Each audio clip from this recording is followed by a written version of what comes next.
All the Jesus, honor, thanksgiving, power, and glory belong to Jesus. Salamat, Lord. Kalpakan natin ng Diyos yung mayang gabis na bilang Diyos o mayang gabis na sa kanato. Salamat sa bilang Diyos na kita lang kagigiwan na kalayan ng mga dayan kung kasi babangin. Salamat sa bilang Diyos. O salamat sa mga pag-aamay sa bilang Diyos. At yung siyento na mga nagsikas sa mga pagdayan ko sa ipapag-imay. Salamat sa bilang Diyos. O sa pagsunod bagang kaapat na. Hallelujah. Nadaligan ng mo ng mga Diyos sa pala. Kaya sa pinag-iing buhat sa langit ay siyota. Diyos ng Ram, Isaac, Jacob, Diyos ng Prophet, Pastor, Diyos ng Islam, Diyos ng Sangga, sa Happy Church. May gabi, pinagmamalamas sa Jesus. Salamat sa Diyos sa mga pag-uban sa tibok semana, sa pag-aming koleksyon, o sa pag-ipanaw sa mga taong na Diyos ng tuluntan, o pagpapot niya yung mga taknahagan at kami magkabalayan sa pagdayan kung si pag-imayan. Salamat kanya. Kaya natin Diyos kayo sa pagtaliwan. Hallelujah. Bisa dali kami tapos sa Diyos. Hallelujah. Ikaguban ka na huwag sa pagsulod sa joyful song, solemn song. Bisan pa sa Bible study yung brother sa mag-uwali. Bisan pa sa mga members sa mga kaganan to sa closing prayers na panibaw. Kanan Diyos mag-uban ka na mo. Kubig kami sa mga presensya, liwagin kami sa mga Espiritu. Kaya po sa Diyos. Ikanagkatan, di ang pag-isaling sa mata, lamang dawat sa gawanan pa ng Jesus. All the highest best honor, thanksgiving, power, and glory belong to Jesus. Just we pray. Amen. Praise the Lord. Kaya kagibilan namin siya mag-iis sa praise and worship.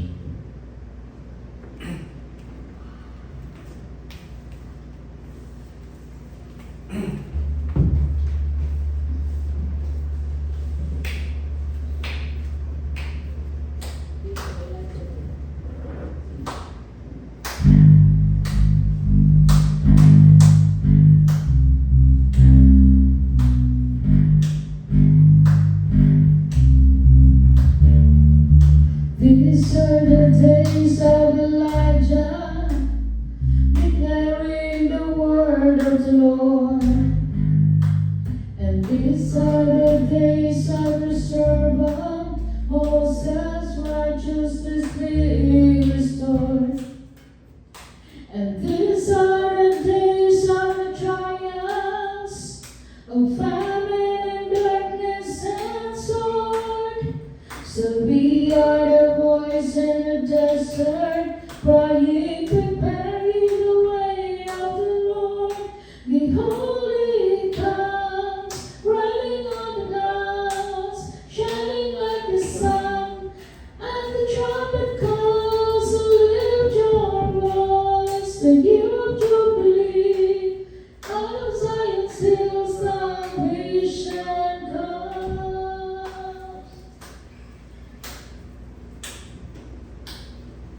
And these are the days of Elijah, declaring the word of the Lord. And these are the days of the servant, Moses' righteousness being restored.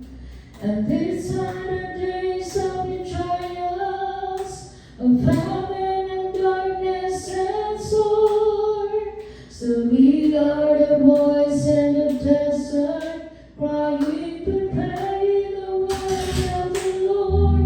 Behold, he comes, riding on the clouds, shining like the sun. And the trumpet calls, so lift your voice, the year of Jubilee. Out of Zion's hill, salvation comes. Behold, he comes, riding on the clouds, shining like the sun. And the trumpet calls, so lift your voice, the year of Jubilee. Out of Zion's hill, salvation comes. And the glory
you, Lord, my strength is in you, Lord, my hope is in you, Lord, in you, it's in you.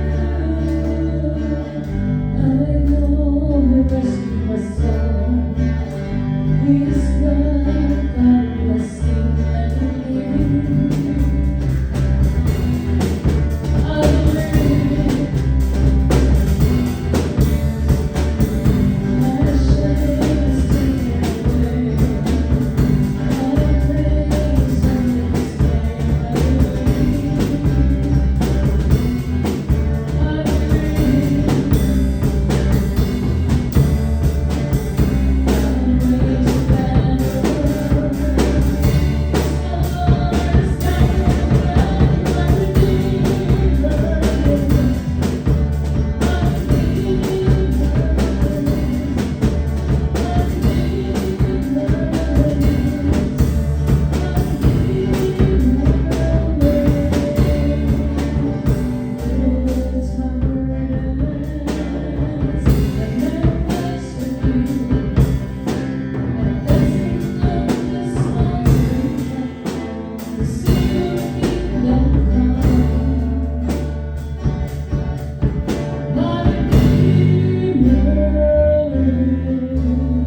Lord, I lift your name on high. Lord, I love to sing your praises. I'm so glad you're in my life.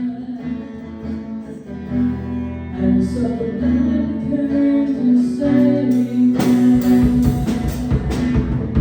You came from heaven to earth. You showed the way from the earth to the cross.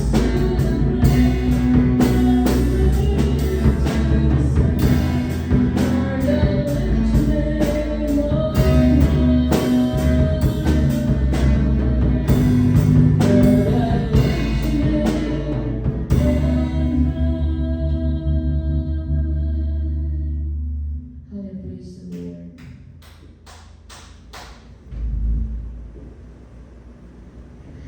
Give thanks with a grateful heart.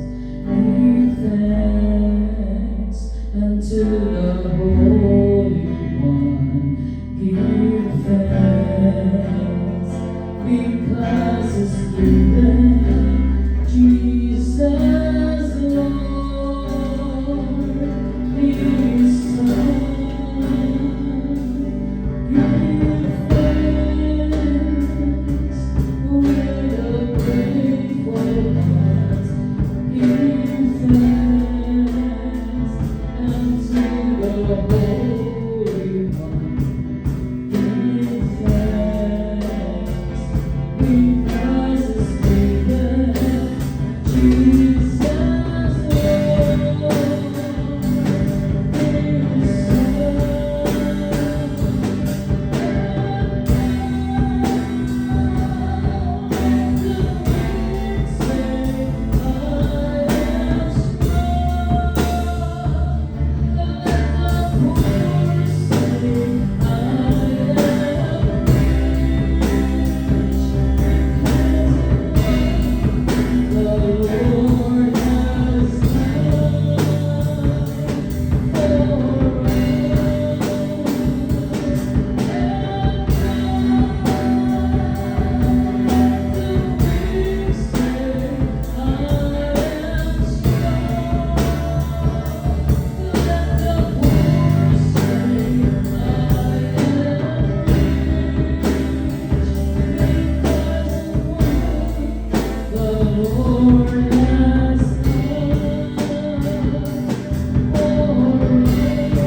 Lord, I want to live my life to please you.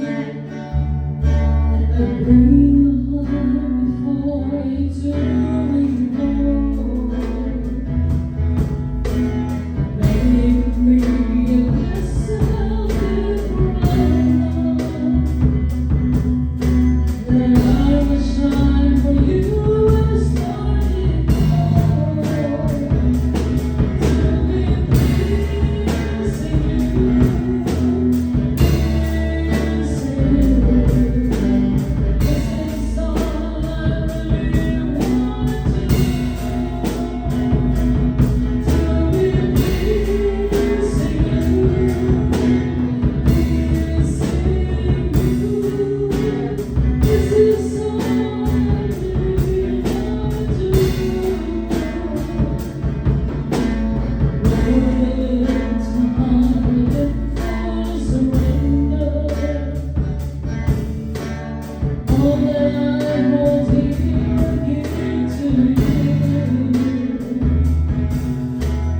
Purify my heart and make me holy. That I would walk the way that's pleasing you. To be pleasing you, pleasing you.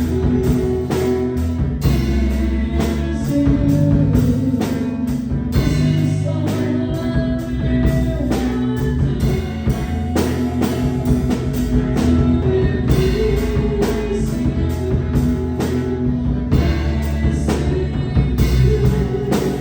This is all I really want to do.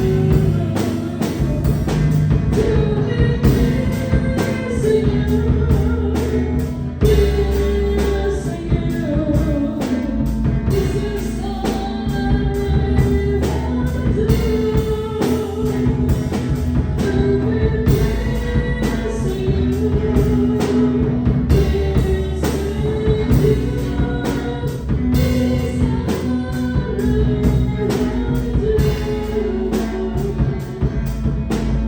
This is all I really want to do.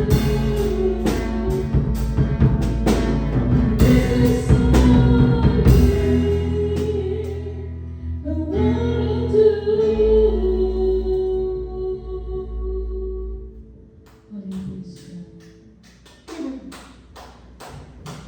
Above all powers,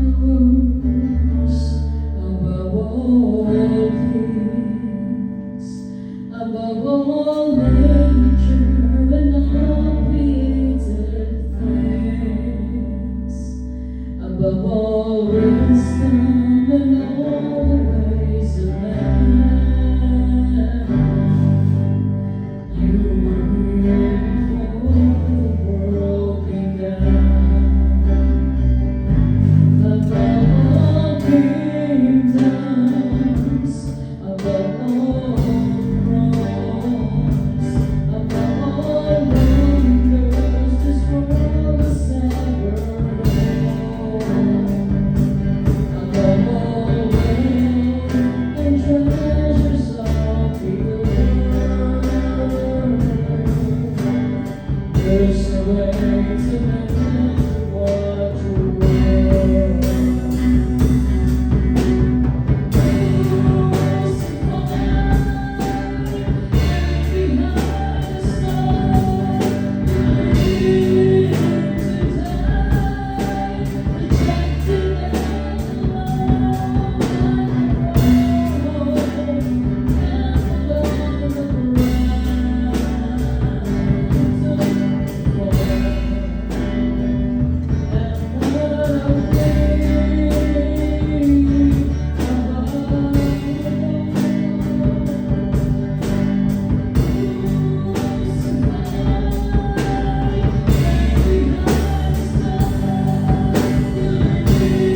Praise the Lord.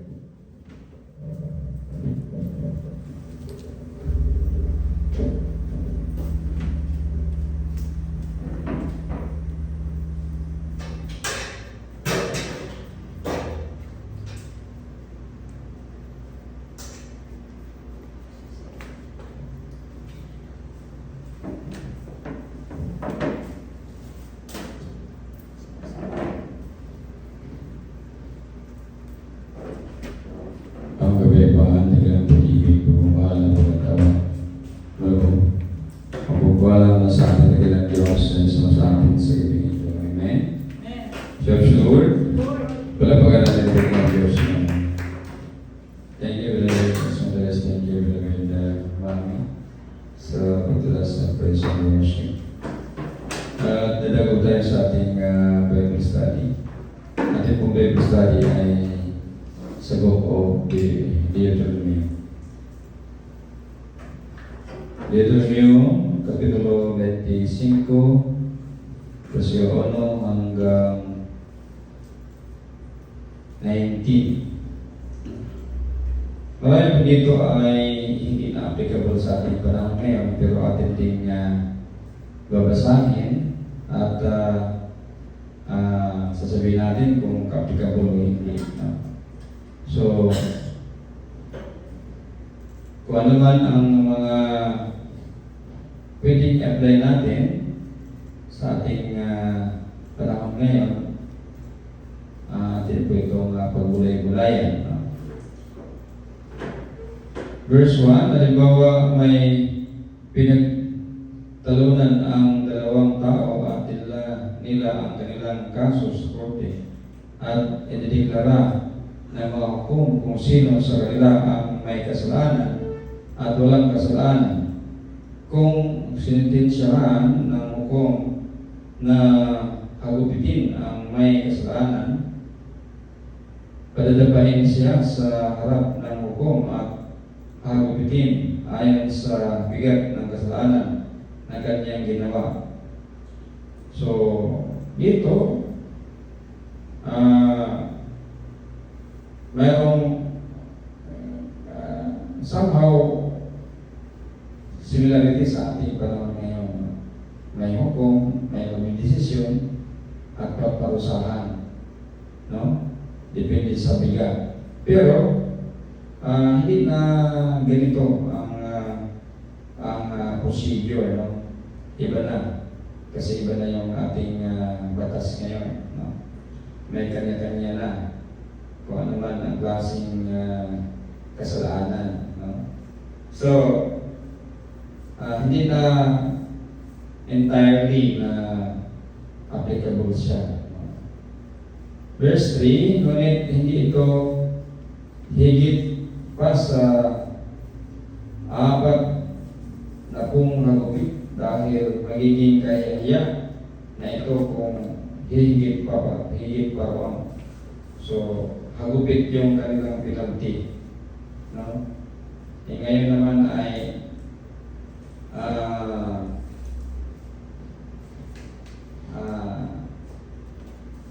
hindi ganyan. No? Pwedeng aresto, pwedeng imprisonment, ilang araw. No? Yan po mga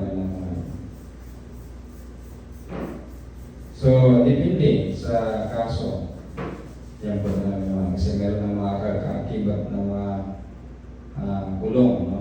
Depende sa kaso na kasangkutan ng isang tao sa ating panahon ngayon. Huwag ninyong bumusulan ang baka habang gumigi pa ito. No? So, isang salibiki ay na para bang isang pagbabawal na makakabuti naman. No? Diba? So, makakabuti naman sa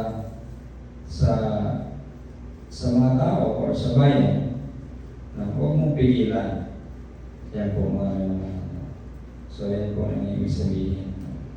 Huwag ninyong busulan ang baka habang dumitiik pa ito. Kasi pag busulan mo, hindi na sumakami. No?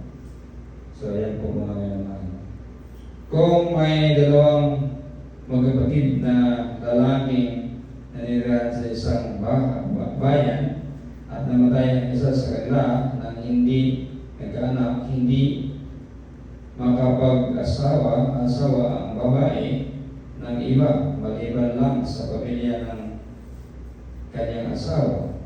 Ang kapatid ng kanyang asawa ang dapat na maging asawa niya. So ito yung nangyari kay Judah, no? Nabilabi Judah, di ba? Namatay yung anak niya. Tapos ayaw niya na mamatay uli yung isang anak kung ibigay kay yung kanyang manugang. Pero siya yung na pasubo, no? Kasi isa din siyang parang hindi nakakapigil, no, sa mga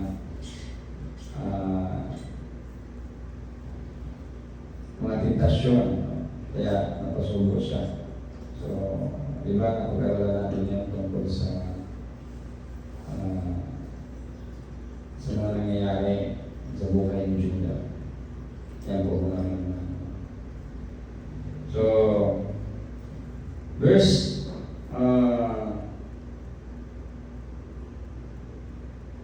tuloy natin, ang kapatid ng kanyang asawa ang dapat na maging asawa niya.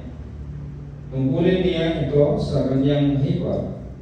Ang panganay nilang anak ay ituturing ng anak ng namatay na kapatid para hindi mawala ang kanyang pangalan sa Israel. So, maraming mga araw dito na pwedeng i-relate natin, di ba?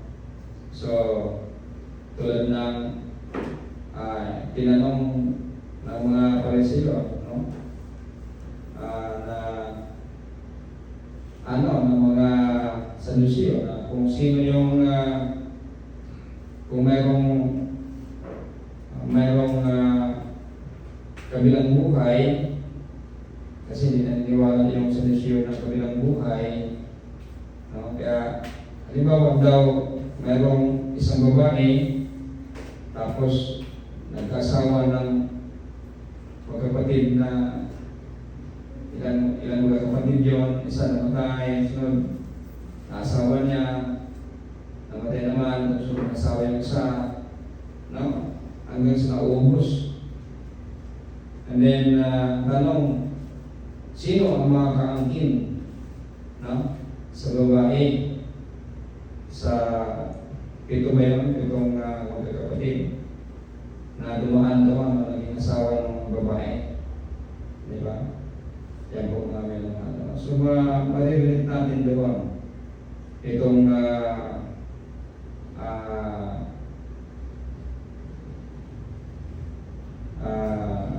parang batas ng Israel, no? Na bibigyan ng anak, no? Kasi yung isang yung anak, maging anak, halimbawa, pinangasawa ng pangalawa, kapatid, ang maging anak, parang magmamana siya, no? O siya magmamana doon sa yung namatay. Pag ibibigay, no? Yung panganay ibibigay doon, no? Upang hindi mawawala yung pangalan ng namatay. Yan yung purpose. Pero ito hindi na applicable sa ating panahon. Pero hindi din siya, kung sakali, no? Kung halimbawa, hindi naman siya maganda din eh. Kung halimbawa, gusto nating gawin, no? Hindi siya maganda. No? Pangit siya. Hindi siya nakakatulong, hindi siya nakakapagbigay ng kabutihan sa tao. No? So kaya, mabuti na wala na rin ito sa ating panahon ngayon. Pero kung ayaw mag-asawa ng kapatid ng namatay ang byuda, pupunta ang byuda sa mga nagpamahalan sa pintuan ng bayan at sabihin, hindi pumayag ang aking bayaw nabigyan ng lahi ang kanyang kapatid sa Israel. Ayaw niyang tuparin ang kanyang tungkulin sa akin bilang hipag. At ipapatawag siya ng mga tagapamahala ng bayan at makikipag-usap sila sa kanya. Kung talagang ayaw pa rin niyang pakasalan ang Yuda, lalapitan siya ng Yuda sa harap ng mga tagapamahala at kukunin niya ang sandalyas ng kanyang hipag at duduraan niya sa mukha at sabihin, ganyan ang gagawin sa lalaking hindi pumapayag na bigyan ng lahi ang kanyang kapatid na namatay. So duduraan, kukuhaan ng sandalyas. So parang ipapahiya siya. Parang walang kang kalayaan. Tulad ngayon na malaya ka naman, no? Yan po mga may naman. Noon, hindi ka malaya. Kasi ganyan yung kanilang tradisyon. So, mas maganda ngayon. Kasi malaya ka. E paano kung hindi maganda yung pag-uugali ng babae na yan? Kaya namatay yan, nag-consummation yung kapatid mo. Di ba? Kaya namatay yun, no? Kasi nag-consummation din sa naging asawa niya. Di ba? So, ito din, mag-consummation dahil sa hindi magandang pag-uugali ng babae na yan. Mas maganda ngayon kasi meron ka ng karapatan. Kung ayaw mo, ayaw mo. Yan. Pero, pinagbabawal na rin yan ngayon eh. Hindi naman maganda sa ating panahon ngayon. Ay mga sensitive yung mga Pilipino na ngayon. Hindi aayon sa mga ganyan na mga kasunduan or tradisyon. Lalo na kapag halimbawa yung napangasawa, yung pamilya ng napangasawa, di ba? Hindi maganda. Talagang bakit magpakamagkar ka dyan? Kung hindi naman maganda ang magiging buhay mo. So, parang nakatali ka, no? Kung sakaling ganito pa rin ang nangyayari ang sinusunod sa ating panahon ngayon. Pwede hindi na ito ang sinusunod, no? So, ang pamilya ng taong ito ay tatawagin sa Israel na pamilya ng taong kinuhanan ng sandalyas. So, parang mapapahiya ka. Kung ipapahiya ka sa pagkuha ng sandalyas, tapos duduan ka, no? Yan. Pagka marinig ka doon sa Israel na kinuha ka ng sandalyas, ibig sabihin dinuan ka sa mukha. No? Pangit pakinggan. Pero sa ating panahon ngayon, wala na ito. Hindi lang natin malalaman kung hindi lang natin alam sa Israel kung hanggang ngayon umihiraw ko ba ito. Pero sa tingin ko, hindi na. No? Iba na ang mga alituntunin na yan. Batas. Kung may dalawang lalaging nag-aaway at lumapit ang asawa, ang isa para tumulong sa kanyang asawa sa magitan ng pagdakot sa ari ng kalaban, kailangang putulin ang kamay ng babae ng walang awa. So, ibang klase na putol. Halimbawa, nag-aaway tapos di kumot ang ari, yung tinatawag ba? Aba, putol ang kamay ng parusa. So sa atin ngayon, iba. So, may krimen din, pero hindi agad-agad putol yung kamay. May due process muna. Ipagtanggol ng akusado ang kanyang sarili. No? So, ganyan. Pero noon, talagang diretso, no? Walang due process. Puputulan ka ng kamay. Pero may mga saksi naman din. No? So, sa mga ibang mga versikulo, sa mga aral dito sa Bible, meron din mga tinatanggap din nila yung nire-require nila yung mga saksi, mga witnesses. No? At least dalawa. No? Yan po mga naman. So, verse 13, huwag kayong mandaraya sa inyong pagtimbang at pagtakal. Ito, bakit napunta sa pagtimbang o pagtakal? Hindi ito literal na yung timbangan, no? At saka yung takalan na ng bigas o ano pa man, no?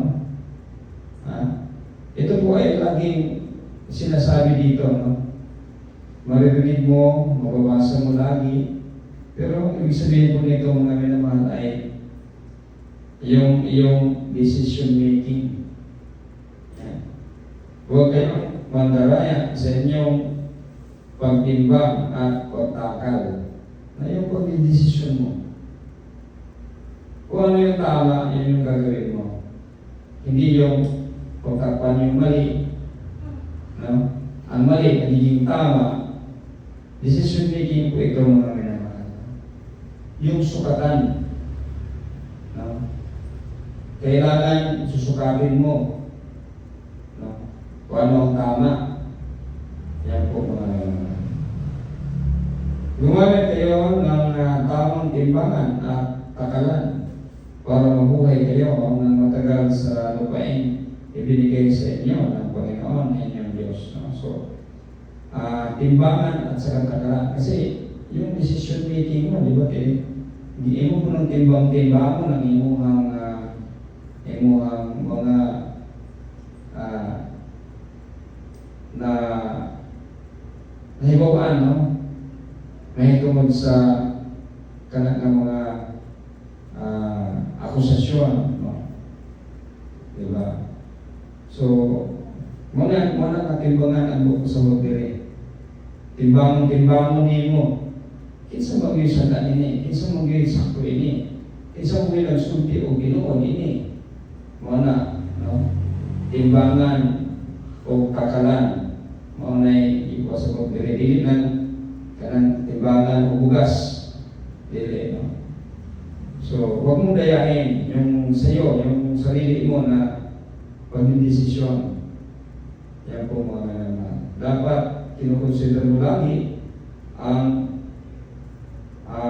kalooban ng ating dakilang Diyos. Sa bagag, kasuklam-suklam sa Panginoon na inyong Diyos ang taong nadalaya. Yan. So, nadalaya ka sa pag ang mali, pinapaboran mo. Yan. Hindi tama yung desisyon mo. Yan. Alalahanin ninyo ang ginawa ng mga Amalekita sa inyo nang lumabas kayo sa Ehipto. Sinalagay nila kayo noong pagod na kayo at pinagpapatay nila ang inyong mga kasama na nasa hulihan. Diba? Madadaya ito eh.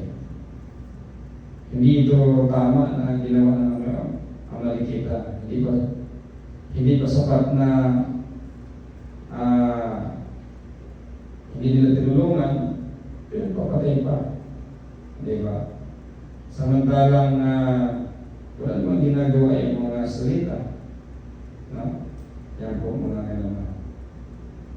So, pinagpapatay sa hulihan. Yung mga nasa hulihan para hindi malaman ng nasa unahan na nauubos na pala, pinagpapatay na pala yung ito sa hulihan.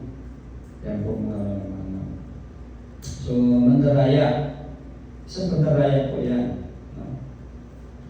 Kung matapang ka, edi harapin mo. Harapan kayo.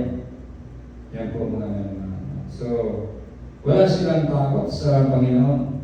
Kaya, Patayin ninyo ang lahat ng mga malikita. Kapag binigyan na kayo ng Panginoon ng inyong Diyos ng kapayapaan doon sa lupaing ibinigay niya sa inyo na inyong aakinin. Huwag ninyo itong kalimutan. So, ito yung mga warning, no? Paalaala ni Prophet Moses, no? So, pero hindi po applicable yung patayan sa ngayon.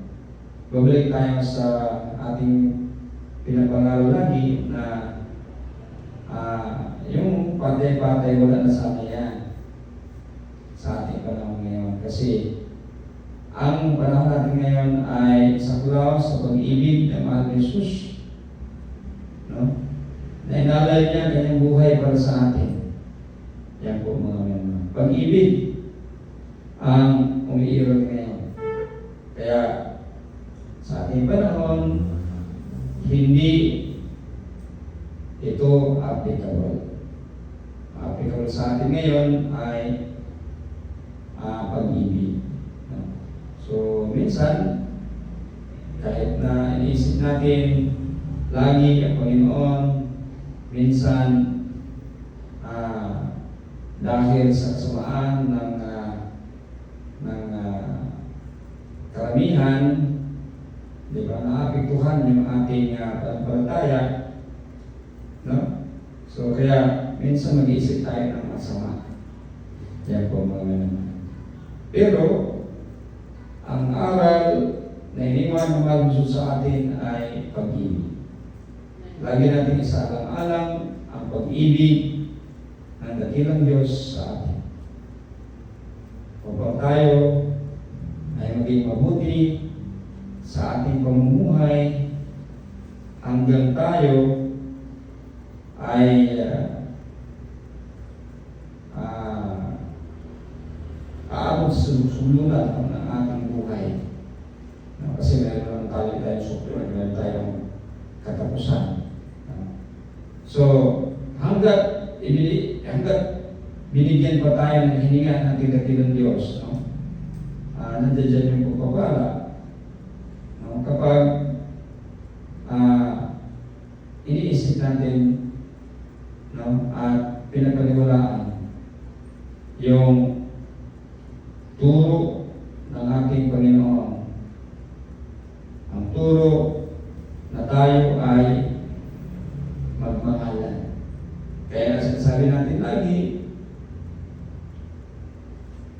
pag-ibig ang susi ng lahat. Awitin natin ang Panginoon.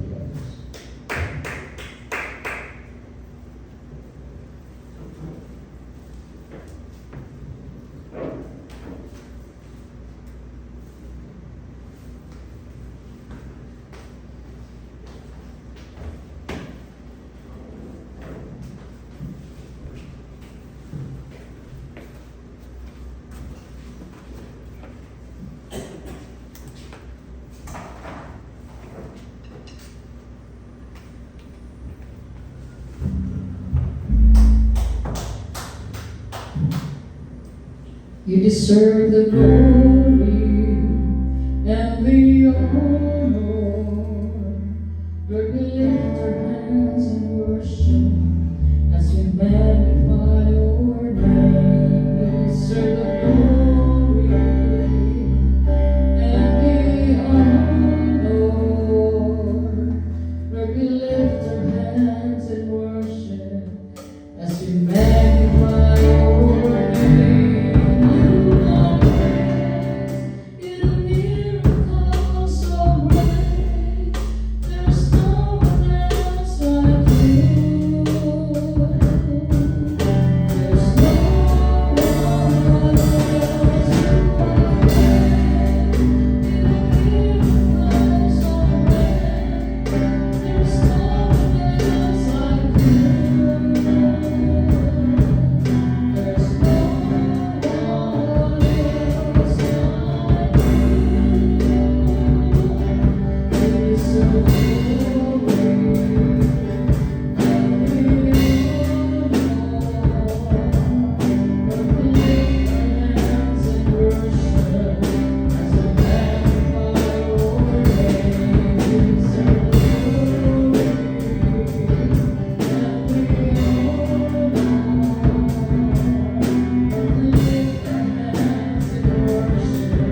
Dalawin mo muna mo rin sa mula ang tiyes pinibigay mo sa langit siya. Diyos ng Abraham, Diyos sa ating siko. Diyos ng Pentecostes, Diyos ng Istanayan, Diyos ng Sanggan, sa aming Diyos. May gabi, pinagamalan sa Panginoon Diyos. Salamat at Diyos sa mga pulong ng matlinghogan, dilitin kayo may mga kawang, may disok sa mga singkasing, may magalis, kalbi, o yung school. Mabadasi, mabalikon, mapadugang sa kuskaytatan. Matulog ka na sa pag-ibig kanyang pagsunod ng tulungan. Tuloy sa kami sa kanyang buhay, pagkasigay, pagkasituay, pagpamilya, tayong church, o sa mga taong libag kaya kayong kasama. Kung sila kami sa mga kalapasan, tuloy sa pulong buwato na kaya makanalawang guys, tuwag naman at tuwag naman kusog, kaya kung naman singkas, kaya kung naman kalang. Lagalan ka naman Diyos sa ibang dahil ka naman salamat. Kaya kami chance na rin kanina, kung nabahan kayo na bilis. Sige kami, kaya kung wala kami, lugaan kami sa kanila kanina. Masama Diyos, na kaliyay pa dahil ni Diyos ayon sa mga sekretyan, masulat sa mga problema sa mga sekretyan. Kaya mga tagos, binangon ng tugok sa mga pag-aampo Diyos. Pero sa kao Diyos, hatag sa mga gugmo, kaloy ka na mga hanap. Pero ito magbaban ka na mo, hindi mo kami hangtod ugma sa mga panibakan, sa pagbadayan na mo, pagpangilin sa alam, pagpahulay.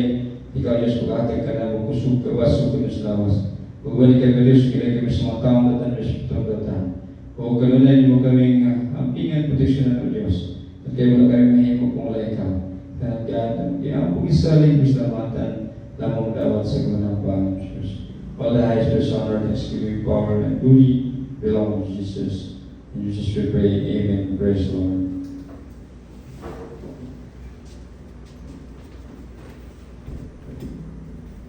Ganda ko tayo sa pagbibigyan ng mga memory verse. Atong tawagan sa David Angel. Unang bibigay ng memory verse.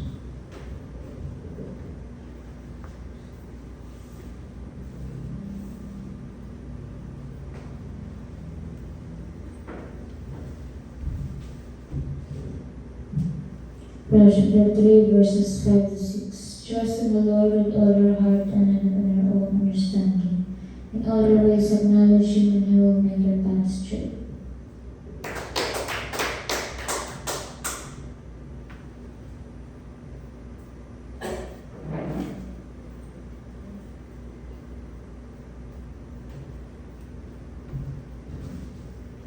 Philippians 4:6. Do not be anxious about anything, but in your situation, by prayer and petition, submit your request to God.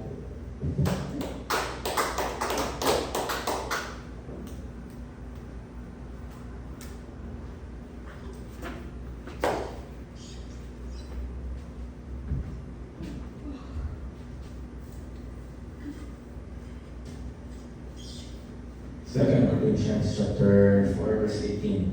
So fix our eyes not on what is seen, but on what is unseen. Since what is seen is temporary, but what is unseen is eternal.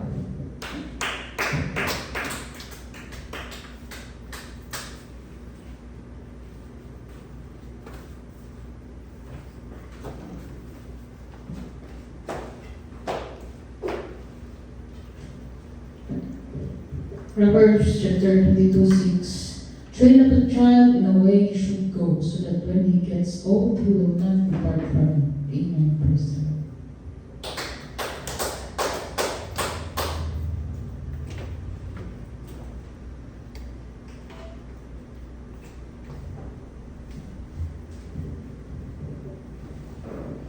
I am the way, the truth, and the life. No one could come to the Father except for me. John 14:6. So, Lord, salamat sa Panginoon Diyos na padayon siya nag-awag ka natin sa pagtimbahon o salamat sa kadaugan na inihatag sa pagtimbahon. Karoon, o hinawag nga ito Panginoon Diyos sa pagawag ka natin sa tibok gabi, abingan ta proteksyon na nagkautas na sa Diyos kumuntagon. Layo sa diskasya, talagang magkatatan sa kita. O yung bayan ng natubiling Diyos pagkabal ka nato sa kapinibahan mo ugma, mag-aaming proteksyon sa ka nato. Magandasig, magaling ka nato ka naman o nag-elita sa mga taong sa ating sa tugon ng mahal na Panginoong Jesus. O paalala ka nanay ang pagsimba sa tuwiling Diyos, pagdating pagsimba kay Mike, salamat adlaw-adlaw, kung tagabi in between. Hinawag nga din na ito kalimutan kanunay o paalala sa Friday, nagkadugay na ta ng makasugod kay dugay ng mga bot. No? So, hoping magmula ko na mong makasayo uli para makasayo taong simba o makapaulay ko taong sa iyo. Amen? O ating hatag ni Beloved Mami siya muli sa closing prayer.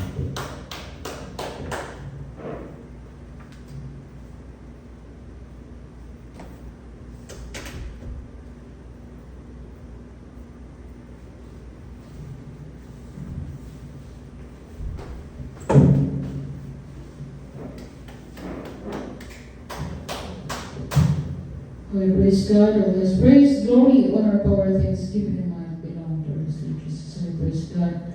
Ngunit mo Diyos na Abraham, Jacob, sa lahat galing kakapinan ng Jesus na ikaw nagkakabay ka naman, kabanta na mo sa among panibawang God.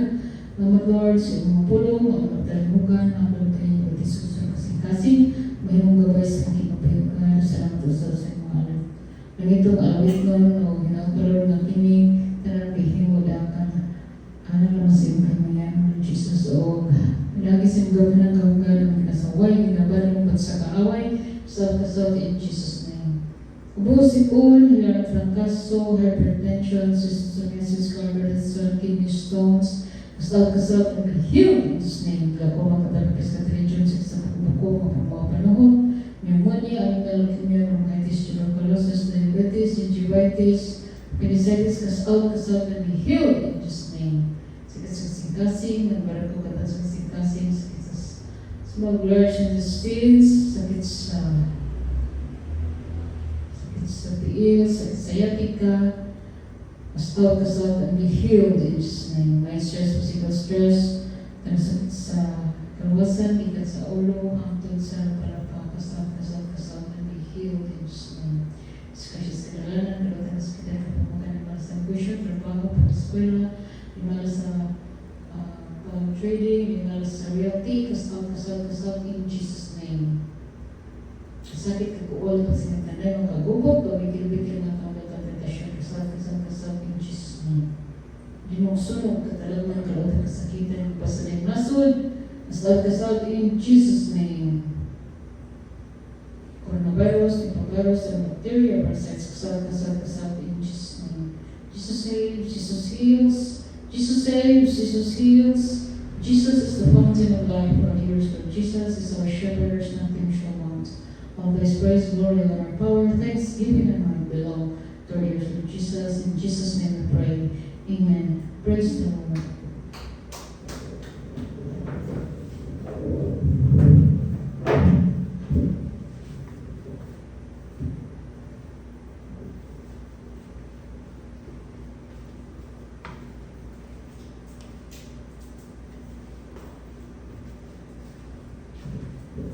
Jump times and shout to them. Hallelujah. Hallelujah.